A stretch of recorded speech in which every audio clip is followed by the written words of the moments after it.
बीमारी है, इसको फर्दर जो प्रोसेसिंग है, क्योंकि इसकी 2-4 जनरेशन आती है। बिल्कुल सर। पहले मैं आपके जरिए लोगों तक ये बात पहुंचाना चाहता हूँ, ये जो लीफ माइनर बीमारी है, सबसे पहले जो हमारा गार्मेंट सीजन होता है वहां पे इनको नजर आएगा व्हाइट पैचेस में रहता है, जिसके प्यूपल स्टेज होता है, जो आजकल का सीजन है, जो आजकल का सीजन, यहाँ आपको पहले लीफ पे नजर आ जाएगा, लीफ पे जो एक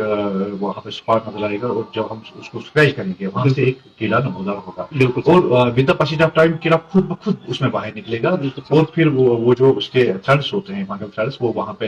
आपको नजर आएंगे और आपको पता चल जाएगा कि लीफ माइनर है। तो अर्ली स्टेज में बेटर है कि जहाँ पे अभी इनिशियल स्टेज है वहां बिल्कुल भी घबराने की जरूरत नहीं है। देखिए जहाँ पे मैक्सिमम कंसंट्रेशन है वहां पे हमने ऑलरेडी इसके कल्चरल मेथड्स और जिसके क्लिनिकल मेथड्स उनका इंतखाब किया है, और मैक्सिमम जो इसकी इन्फेस्टेशन जनपोरा साइड में थी, लेकिन वहां पे अनकंट्रोल है इस वक्त, लोग वहां पे अवेयर हैं इसके बारे में। तो यहाँ पे मैं आपके जरिए लोगों तक ये बात पहुंचाना चाहता हूँ, 2-4 केमिकल्स हमने इसमें दिए हैं जिन पे गौर करने की जरूरत है। जैसे थायोमेथाक्साम है, उसका आप इस्तेमाल कर सकते हैं। इस तरह आपका जो है थायोमेथाक्साम प्लस लैम्बडा साइलोसिन एक केमिकल आता है, उसका भी इंतखाब आप कर सकते हैं। 50 ml की 100 लीटर पानी में डालना है तो उसकी स्प्रे करनी है। तो इस तरह आपका इमिडाक्लोप्रिड और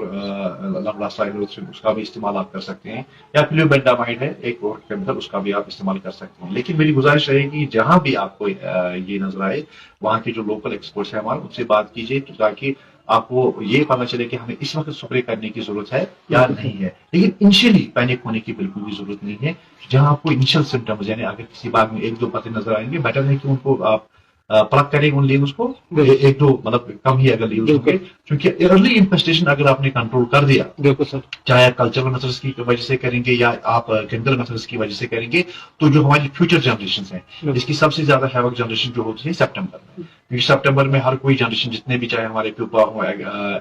जितने भी हो, वो जमा हो जाते हैं सितंबर में, और बाद में वो क्या होते हैं, वो जो प्यूपा फॉर्मेशन फ्रूट पे आ जाती है। सितंबर तक हमें इसकी परेशानी नहीं है, लीफ पे आ जाएगा, लेकिन सितंबर में जो जितने भी होंगे वो सारे फ्रूट पे आ जाएंगे, जिसकी वजह से फ्रूट को फिर साफ करना बड़ा कठिन होता है। तो मेरी गुजारिश है कि सभी साहिबान से जो हमारे शोपियान वैली के हैं, कि बिल्कुल पैनिक ना करें, इसमें एक्सपर्ट्स के साथ ताउन में रहने की जरूरत है, ताकि इस बीमारी को हम मिनिमम थ्रेशोल्ड पे ला सकें। बिल्कुल सर, आपसे जानने की कोशिश करेंगे,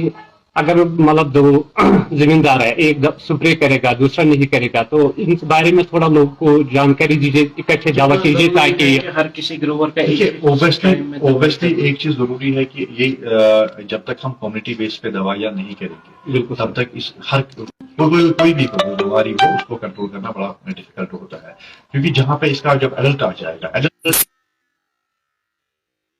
तो मेरी यहाँ पे भी गुजारिश रहेगी कि जहां भी आप कोई भी ऑपरेशन करेंगे, इनके जो लीफ माइनर है या और कोई भी बीमारी हो, बेटर है कि उस एरिया के जितने